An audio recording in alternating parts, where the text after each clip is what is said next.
Okay, let's just get right into it. What if I told you that the most important voice in your life, yep, the one inside your own head, isn't always on your side? That in fact, it's often lying to you, and maybe even working against your best interests. So let me ask you this directly. Are your decisions really your own? I mean, everything, from what you stream tonight to who you vote for. Or is there something else going on? Some kind of hidden script running in the background that you're not even aware of? We all love to believe we're the captain of our own ship, right? That we make decisions based on cold, hard facts and careful analysis. But here's the kicker. That feeling of being in control, it's mostly a comforting illusion.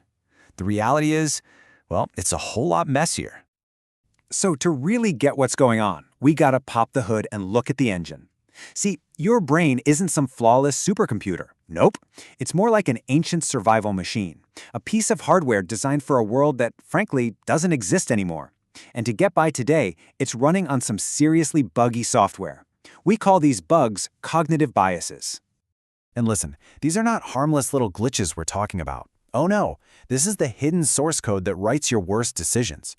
It's behind those arguments you can never win, those blind spots you refuse to see, and yeah, some of those financial choices you'd rather forget. So, that's what we're going to do today. We're going to debug your thinking by exposing 7 of the most powerful biases secretly pulling the strings. All right, let's jump in with the first 3. Now, you can think of these as, well, mental shortcuts. Your brain is lazy, it wants to save energy. The only problem? These shortcuts often lead you way, way off the path. First up, we've got the big one, kind of the mother of all biases, confirmation bias. This is your brain's I knew it button. See, your brain doesn't actually want the truth. It just wants to be right. So it goes on this little mission to find anything and everything that confirms what you already believe, and it just conveniently ignores anything that doesn't. And you see this play out literally every single day.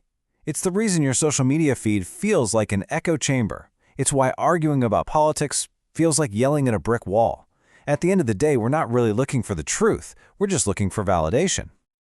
All right, our next bias is called the anchoring bias. Your brain, in its quest to be efficient, or, lazy, clings to the very first piece of information it gets. It latches onto that first number, that first price, that first impression, and it does not let go. That becomes the anchor for everything that follows. The classic example? A car dealership. The salesperson shows you the super expensive, fully loaded model first, right? They know you're probably not going to buy it, but that huge price tag, that's the anchor. Suddenly, the next car they show you seems like a total bargain by comparison, even if it's still way overpriced. And this trap isn't just for shopping. It messes with salary negotiations, legal judgments, you name it. Okay, now for a really painful one. The sunk cost fallacy. This is that little voice in your head that says, I'm too invested to quit.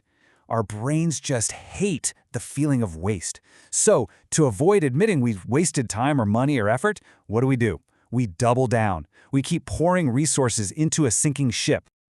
So you get this battle raging in your head. Your rational brain is screaming, this movie is terrible, let's just leave. But your biased brain whispers back, but we paid for the ticket, we have to finish it.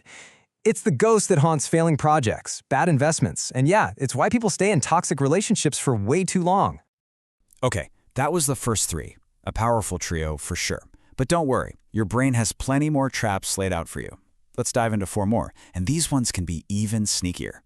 Next up is something called the availability heuristic. It sounds complicated, but it's super simple. Your brain's rule of thumb is, if I can recall it easily, it must be important and probably happens all the time. So things that are super dramatic or vivid or just happened yesterday, they feel way more significant than boring old statistics. Think about it. Why are so many people afraid of flying but not of driving? Every time there's a plane crash, it's all over the news. It's dramatic, it's memorable, it's available. But the reality? The boring, everyday car trip you take is statistically way more dangerous. See? Your brain doesn't care about the data. It cares about the dramatic story it can remember. Then there's the halo effect. This is literally the judging a book by its cover bias. When our brain spots one really positive thing about someone, say they're really attractive or super confident, it just puts a little halo over their head, and we automatically assume they're also smart and kind and trustworthy. It's a huge reason we fall for charismatic leaders and slick marketing. That one shiny trait can blind us to everything else. And now for a classic, the overconfidence bias. We all think we're smarter and better at predicting things than we actually are. You see it with people who think they can time the stock market, for example. But here's the really wild part. Experts are often the most susceptible to this. Their deep knowledge in one little area can make them feel like they're a genius in every area, which can lead to some truly terrible decisions. So we've gone through 6 of these mental bugs, 6 ways your brain is lying to you.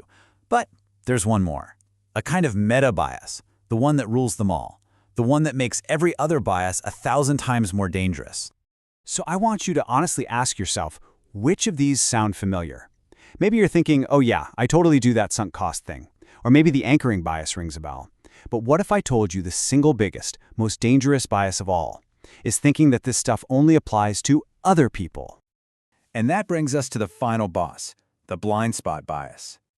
Yep, this is the one. It's our amazing, almost superpower-like ability to spot every single one of these biases.